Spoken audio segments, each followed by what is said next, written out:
নমস্কার বন্ধুরা, আরও একটি নতুন ব্লগে আপনাদের স্বাগত জানাই। বুধবারের সকাল 6টা বাজে। এখন ভোর হচ্ছে, 6টা সময় অন্ধকার, 6:30 করতে আলো ফুটে যায়। তারপর চা বানানোর জন্য ঘরে এলাম। আমাদের প্রত্যেকের জীবনেই প্রত্যেকটা দিন একটা নির্দিষ্ট রুটিনেই বাঁধা থাকে। আজকে টিফিনে পোহা বানিয়েছিলাম। টুকটাক এরকম নিজস্ব রান্না করে খেতে ভালো লাগে। তারপরে বারান্দায় এলাম। বারান্দার গাছগুলি দেখতে দেখতে এই ছোট্ট বাচ্চাটা খেলছিল, সেটা দেখলাম। আসলে কিন্তু আমাদের এই প্রাত্যহিক রুটিনের মধ্যেই বিভিন্ন ছোট ছোট ভালোবাসার আর আনন্দ এর মধ্যে মজা লুকিয়ে থাকে। আমি বাচ্চাগুলোকে খেলতে দেখে কখনো কখনো বিড়ালের খুনটুসি দেখে খুব আনন্দ পাই। আজকে আকাশে হঠাৎ করেই কালো মেঘ চলে এলো, তারপরে বৃষ্টিও শুরু হয়ে গেল। তবে কিছুক্ষণের মধ্যে বৃষ্টি কেটে আবার রোদ উঠেছিল। তখন হাঁটতে বেরিয়েছিলাম। যখন হাঁটি তখন চারিপাশটা দেখি আর মনে হয় সব জায়গারই একটা নিজস্ব ধরন প্রকৃতি আছে, তার সৌন্দর্যও আছে, কিন্তু আবার কিছু কিছু বিষয় কিন্তু সারা পৃথিবীর সব জায়গাতেই একই।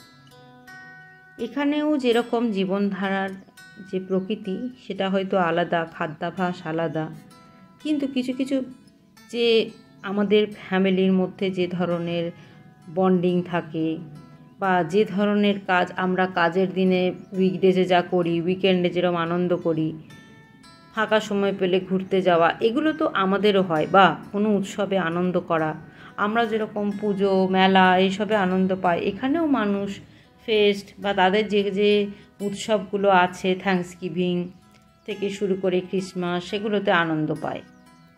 সব কিছুর মধ্যে একটা মিল আছে। এবং এখানেও যেরকম সকাল হলেই স্কুল কলেজ যে কোনো জায়গাতে দল বেঁধে স্টুডেন্টরা যাচ্ছে, দুপুর হলে ছুটি হচ্ছে। কিন্তু আবার তফাৎ বলতে এখানকার গাছপালা কিন্তু, আমি বাংলায় ভারতবর্ষের মধ্যে, আমি পশ্চিমবাংলার বোলপুরে যেখানে থাকি, বা ভারতবর্ষেরও গাছপালার বৈচিত্র্যের কোনো তুলনাই হয় না, কিন্তু তার থেকেও এখানে কিন্তু আরও অন্যান্য অনেক ধরনের প্রকৃতির মধ্যে ভ্যারাইটি আমি দেখতে পেয়েছি। এই সব কিছুই আমি ভাবতে ভাবতে হাঁটতে থাকি, একটা অন্যরকম ভালো লাগে। অনেক সময় ফোনে কথা বলি, কাল যেরকম মায়ের সাথে কিছুক্ষণ কথা বলছিলাম, সময়টা বেশ ভালো কেটে যায়। এখানে শরৎকাল বলতে আলাদা করে বোঝার কিছু উপায় নেই। আকাশটা যদিও মাঝে মধ্যে বৃষ্টি না হলে একদম শরতের মতোই নীল আকাশ। এখন তো বাংলাতে আস্তে আস্তে শরৎকাল চলে আসছে, চারিদিকে পেঁজা তুলোর মতো মেঘ দেখতে পাওয়া যাবে।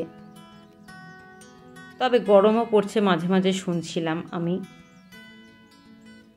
হঠাৎ করেই কালকে হাঁটতে হাঁটতে একটা জায়গায় আমি কাশফুলটাকে মিস করছি। তাই জন্যই কিনা জানি না, ভগবান হঠাৎ করেই কাশফুলের মতো একটা কাছাকাছি দেখতে একটা ফুলকে আমি দেখতে পেলাম কাল। এটা একটা কাকতালীয় ব্যাপার। তবে অবশ্যই ওটা কাশের ফুলের গাছ ছিল না। এখন তো বাংলাতে মায়ের আগমনী বার্তার সঙ্গে করে কাশফুলগুলো ফুটে উঠবে। আর এখানে এই যে পোষ্য কুকুরটাকে নিয়ে একজন মহিলা খেলছিলেন, মজা করছিলেন, এটা দেখেও খুব মজা লাগছিল, মনের মধ্যে একটা আনন্দ হচ্ছিল। আমাদের জীবনের এই ছোট ছোট পাওয়াগুলোর জন্যই আমরা কৃতজ্ঞ।